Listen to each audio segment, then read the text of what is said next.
Bonjour à tous, Église du Monde porte son attention cette semaine sur Haïti qui fête son premier cardinal. Monseigneur Chibli Langlois recevra des mains du pape François la barrette cardinalice lors d'un consistoire à Rome le 22 février. Qui est ce jeune évêque, considéré comme l'une des figures montantes de l'Église haïtienne? Les Haïtiens ont appris la bonne nouvelle le 12 janvier, 4 ans, jour pour jour, après le terrible séisme qui avait frappé Haïti et dont les marques sont encore visibles. C'est donc un signe d'espérance pour ce pays dont on parle trop souvent à travers ses difficultés. L'Église elle-même, lourdement touchée par le séisme, reste centrale en Haïti. Quelle est sa vitalité? Eh bien, pour en parler, j'ai le plaisir d'accueillir le Père Auguste Bernadin. Père, bonjour. Bonjour Stéphanie. Vous êtes haïtien, vous êtes prêtre missionnaire de la congrégation Saint-Jacques. Vous êtes arrivé en France en 2008, vous êtes en mission au diocèse de La Rochelle. Et actuellement, vous suivez un master en théologie à l'Institut catholique de Paris. Alors, je le disais, c'est vrai qu'on parle beaucoup d'Haïti à travers ses difficultés, les catastrophes naturelles, la pauvreté, la crise politique. Est-ce que Haïti, c'est simplement ça? Non, pas du tout. Le plus souvent, dans les médias, donc, on met devant le côté négatif du pays, mais le pays a beaucoup de richesses. Malheureusement, donc, on présente toujours le côté négatif. Donc, mais si on va sur les lieux, donc on va découvrir que c'est un pays qui est très riche. Voilà. Riche de par sa population, sa culture? Riche de par sa population, une population très ouverte et sa culture. Et si on voit aussi dans mon département, donc c'est très très riche au niveau culturel. Vous êtes du diocèse de Jacmel, qui est situé dans le sud-est. Dans le sud-est du pays. Du pays, voilà. Donc peut-être une vision un peu réductrice qu'on peut avoir. Voilà, donc je pense aussi à cause de la situation du plus grand bidonville du pays, Cité Soleil. À Port-au-Prince. Voilà, à Port-au-Prince. Donc ça se trouve tout près de l'aéroport. Donc quand on arrive dans le pays, la première chose qu'on voit, c'est ça. Donc on a, la première image. Voilà, donc on n'a que cette image dans la tête. Mais Haïti n'est pas Cité Soleil. Voilà. Alors on va revenir à cette actualité qui concerne votre Église, l'élévation au rang de cardinal de Monseigneur Chibli Langlois. Est-ce que ça a été une surprise pour vous, Père? Quand vous l'avez appris, comment vous l'avez su? Eh bien, je l'ai su par un confrère qui m'avait appelé pour me dire, voilà, il y a une bonne nouvelle. Donc quand je lui ai demandé, mais quelle nouvelle? Il m'a dit, on a un cardinal. Donc l'Église qui est en Haïti, a un cardinal à sa tête. C'est déjà une première dans l'histoire de l'Église. Voilà, donc on attendait ça depuis des années, et voilà, c'est arrivé, et on a eu la chance d'avoir cette nouvelle le jour du 12 janvier, donc un jour très triste, où l'on doit faire mémoire des défunts, des tués du séisme. 250 000 victimes. Voilà, donc environ 250 000 victimes. Et ce jour-là, il y a eu une note positive, une note de joie. Donc vraiment, c'était de la joie. On était contents d'apprendre cette nouvelle. Et le choix de cet évêque, Monseigneur Langlois, jeune évêque, 55 ans, évêque du diocèse d'Écailles. Voilà, encore. Une figure quand même qui commençait à être reconnue, puisqu'il est aussi président de la conférence épiscopale. Il est président de la conférence épiscopale. Donc c'est un jeune évêque.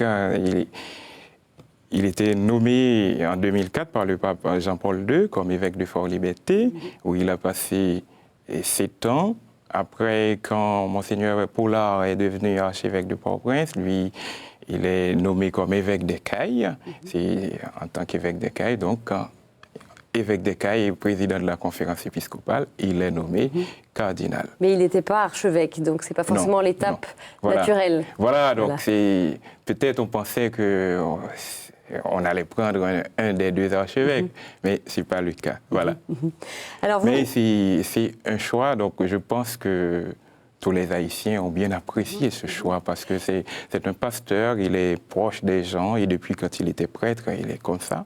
Voilà, et c'est lui qui a fondé le centre pastoral catéchétique de mon diocèse parce qu'il est du même diocèse que moi. Le diocèse de Jacmel, il est originaire de Jacmel. Vous l'avez un petit peu côtoyé du coup? Voilà, oui. Donc, c'est un pasteur... C'est quelqu'un qui vous a marqué d'une façon ou d'une autre, vous en tant que jeune prêtre? Je ne pense pas qu'il y a un jeune de Jacmel, un jeune qui a connu Père Chibli qui n'a pas été marqué par lui. Parce que c'est un pasteur qui est proche des gens, qui est ouvert à tout le monde. Et quelqu'un qui se donne, il se donne et il donne aussi ce qu'il a. Parce que je connais des jeunes de Jacmel dont les études ont été payées par Père Chibli. Ah donc oui. le peu qu'il avait, donc il mettait ça au service des jeunes. Oui. Je connais un ingénieur dans la ville de Jacmel, un des plus grands ingénieurs de Jacmel. Et Ces études ont été financées par Père Chibli. Oui. Voilà. Et maintenant, quand il doit faire quelque chose pour l'Église, il dit que j'ai beaucoup reçu de l'Église, donc maintenant, je donne à l'Église.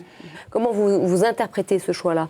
Mais on sait que le pape François, et lui aussi, il se porte, il parle toujours des périphéries. Donc, voilà. Donc, et le choix de Monseigneur Chibli, donc je pense que dans son pontificat, on voit bien le fil rouge, c'est la pastorale. Donc, il voit bien les pasteurs, des hommes proches des gens, proches du peuple. Donc, et je pense que Monseigneur Chibli, il répond bien à cette ligne de pensée. Alors, il est président de la conférence épiscopale, on le disait, haïtienne. Il a initié, Monseigneur Chibli, ces dernières semaines, un dialogue national entre les acteurs politiques. L'Église s'est proposée d'être la médiatrice de ce dialogue. Et un accord est toujours en attente pour prévoir des élections législatives, signe de la complexité un petit peu de ce qui se passe, de la situation politique dans votre pays. Oui, donc le pays se trouve dans une impasse politique. Et ça fait plusieurs années. Voilà, donc l'actuel président qui n'était pas Michel un politicien Martelly. et qui ne faisait pas partie d'un parti politique traditionnel, et donc il se trouvait élu sans une majorité parlementaire. Donc son parti n'avait que 2 membres à la Chambre. Donc il lui a été demandé de faire des négociations pour le partage du pouvoir, donc ce qu'il n'avait pas accepté. Et moi, j'étais de son avis aussi, mais il a connu malheureusement le contre-coup. Le Parlement a rejeté le Premier ministre qu'il avait choisi à 2 fois. Donc, après 1 an, donc, ils ont réussi à ratifier un Premier ministre. Mais malgré tout, il continue à lui mettre des bâtons dans les roues. Et malgré tout cela, on voit ce qu'il fait. Donc, on voit des progrès qu'il y a dans le pays. Donc, on voit bien s'il avait vraiment de la possibilité d'agir. Voilà, donc il aurait pu faire quelque chose. Derrière lui. Donc, le problème, c'est une question de donne-moi ci, je te donne ça. C'est une question de chantage. Donc, c'est de la corruption, quoi. Donc, je ne veux pas dire que le président, il a les mains bien nettes non plus, mais on sent qu'il a la volonté de faire avancer le pays. On y reviendra, Père, évidemment, selon l'actualité, dans les prochains jours, les prochaines semaines, mais je voudrais quand même aussi, bien sûr, qu'on évoque la reconstruction, 4 ans après le séisme qui a frappé votre pays. Oui. Port-au-Prince, la capitale, avait quasiment été détruite, tout comme Jacmel, votre ville d'origine. Comment est-ce que vont les Haïtiens aujourd'hui, 4 ans après? Est-ce qu'ils se relèvent? 4 ans après, oui, je peux dire qu'ils se relèvent, même quand c'est difficilement, mais ils se relèvent quand même. Il est vrai qu'il y a plein de difficultés, donc il y avait eu, comme on entend souvent ici, donc, mais pourquoi quand on voit à la télé, donc il y a encore des gens sous des tentes, c'est difficile. Il y a encore environ 170 000, je crois, personnes. Voilà, donc il y a... Mais il faut dire qu'il y en avait 1,5 million. Voilà, il y en a, voilà, 1,5 million, donc c'est beaucoup. Donc pour reloger 1,5 million de personnes, donc c'est pas du jour au lendemain qu'on peut faire ça. Et quand on sait aussi que c'est un pays où il y avait déjà beaucoup à faire. Oui. Et en plus, Port-au-Prince centralisait tout. Donc tout était concentré à Port-au-Prince. Et Port-au-Prince est à 90% effondré, donc il faut tout refaire. Donc c'est pas facile à faire, c'est pas du jour au lendemain qu'on peut faire ça. Alors il y a toujours une mobilisation, Père, d'ONG et ceux depuis avant 2010, puisque depuis les années 90, de nombreuses associations sont déployées en Haïti. La mobilisation s'est intensifiée, bien sûr, lors du séisme, mais 4 ans après, le pays se relève tant bien que mal. Alors pourquoi une certaine lenteur? Eh bien, les explications à travers ce reportage de Caritas Belgique. Depuis les années 1990, la communauté des donateurs a eu tendance à intervenir directement auprès d'une myriade d'ONG afin d'éviter la corruption et l'inefficacité des institutions gouvernementales. Dans les mois qui suivirent le séisme, on estima le nombre de ces ONG, haïtiennes ou internationales, à plus de 10 000. Cette multiplication effrénée, même si elle se justifie dans un contexte d'urgence, a pu créer en Haïti ce que certains ont appelé une république d'ONG, portant préjudice aux capacités de l'État. À cela s'est ajoutée la difficulté de coordonner les actions d'autant d'ONG. Trop d'interventions n'ont pas suffisamment associé la société civile locale et la population affectée, ou ont oublié les zones rurales. Trop de projets se sont révélés en contradiction avec les priorités de développement au niveau national.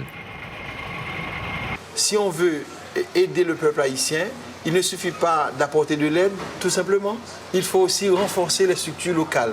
Il faut renforcer les collectivités territoriales. Il faut renforcer, je dirais, l'État haïtien dans les structures mêmes. Mais il ne s'agit pas tout simplement de donner de l'argent pour les structures. Il s'agit de les accompagner. Il s'agit aussi de partager l'expertise. Il s'agit aussi de transmettre un petit peu certains savoir-faire, un certain savoir-être à ces institutions locales. Et en même temps, à fonctionner de la transparence, de la bonne gouvernance. Je crois que quand on arrive à cela, c'est un pari gagné. Les civils, la population n'a pas été assez associée à cette reconstruction. Ce sont les ONG, pour vous, et peut-être le manque de coordination avec ce foisonnement d'ONG qui explique cette lenteur aujourd'hui. Comment vous voyez les choses, Père? Voilà, donc après le séisme, le pays était écrasé, on peut dire, et fissuré aussi, oui. Donc, et le gouvernement aussi était un peu boiteux. Bien sûr, on se rappelle de ces images du palais présidentiel qui était écroulé. Voilà, donc et même des membres de son gouvernement étaient tués dans le séisme. Donc quand le gouvernement ne pouvait pas prendre en charge cette énorme tâche de tout gérer ainsi. Donc, et pourtant, on parlait de beaucoup de moyens envoyés, de sommes faramineuses qui seraient arrivées en Haïti.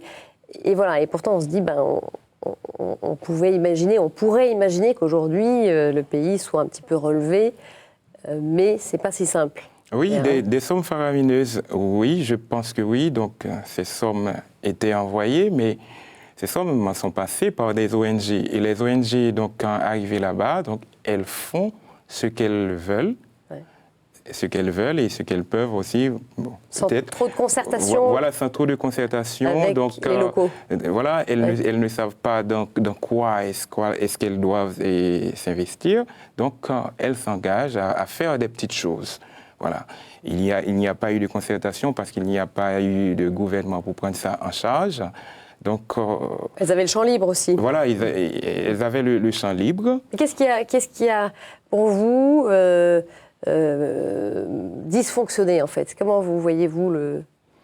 Eh bien, le dysfonctionnement, c'est parce que il y a beaucoup d'ONG qui, dans leur façon d'agir, elles essaient de garder le peuple dans l'assistanat. Oui. Parce qu'il y a certaines choses, quand on voit comment ça se fait, donc on dit vraiment, donc on n'est pas là pour aider le peuple à se relever. Il est vrai qu'on a besoin de manger, mais si on ne fait que donner de la nourriture, donc ça ne va pas aider le peuple à se relever. Et on voit aussi certaines ONG qui font des petites maisons, donc c'est construire encore des bidonvilles. D'accord. Donc ça ne relève pas le pays. Donc pour l'environnement, ça ne fait pas vraiment la beauté de l'environnement. D'accord. Donc, selon moi, je peux dire, voilà, donc...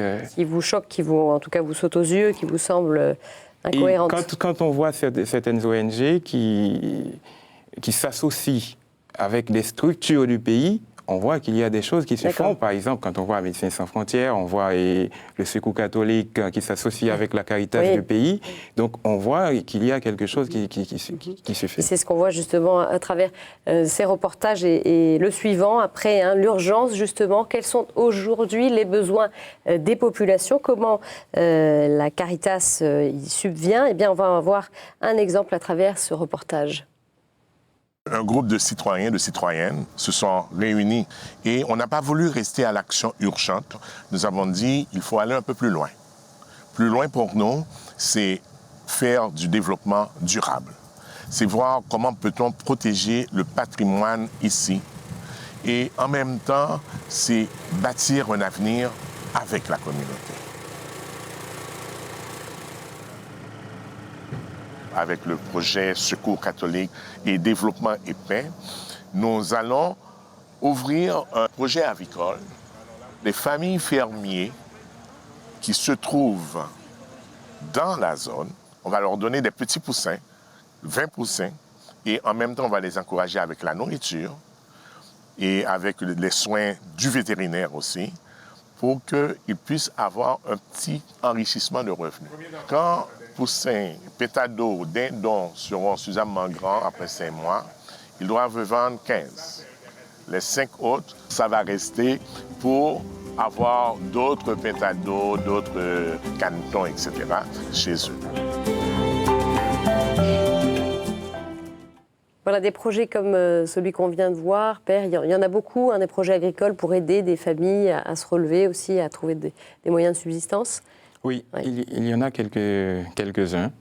Donc, mais même quand Haïti, c'est un petit pays, mais c'est un pays agricole, donc des projets, il y en a vraiment, mais ce n'est pas suffisant. Oui. Voilà. Qu'est-ce qu'il faudrait faire pour vous pour que vraiment Haïti évolue, se développe? Parce que c'est aussi une question de fond, c'est pas simplement effectivement remettre des structures debout, mais c'est remettre un pays ou mettre un pays en état de marche. Voilà. Qu'est-ce qu'il faudrait faire? Donc, les besoins des populations, c'est de trouver du travail pour pouvoir prendre son destin en main.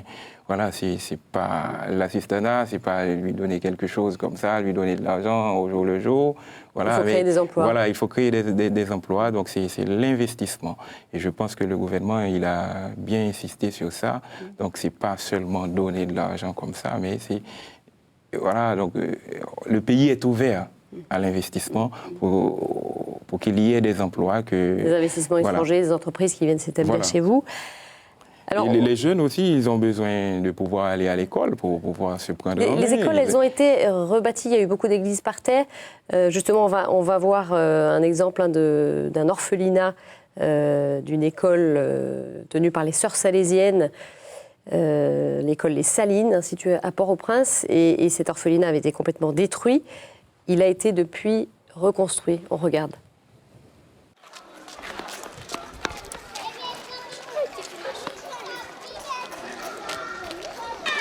Après le tremblement de terre, quand nous avons vu tant d'enfants qui ont perdu leurs parents, alors nous avons senti l'urgence d'offrir une réponse à ces enfants-là en leur offrant un encadrement. Alors à ce moment-là, nous avons commencé à penser comment créer un centre pour les accueillir. Alors heureusement, nous avons trouvé des mains d'amis, la solidarité. Avec ça, nous avons pu construire ces différents bâtiments. Il y a 16 maisons ici, 13 pour les enfants, où dans chaque maison, il y a 12 ou 13 enfants, qui sont 80% des orphelines et quelques-unes qui sont de familles d'extrême pauvreté. Alors, ce que nous essayons de faire, c'est de les encadrer, leur offrir l'éducation, mais un accompagnement vraiment complet. Depuis le mois de janvier, le 3 janvier dernier, nous avons accueilli 138 enfants et cette année, on est vraiment à 150 parce que l'œuvre était conçue pour accueillir 150 enfants.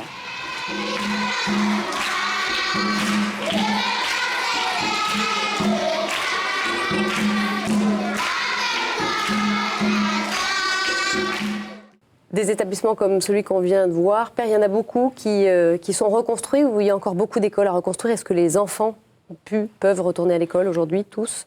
Depuis après le séisme, donc, les enfants n'étaient pas restés dans la rue.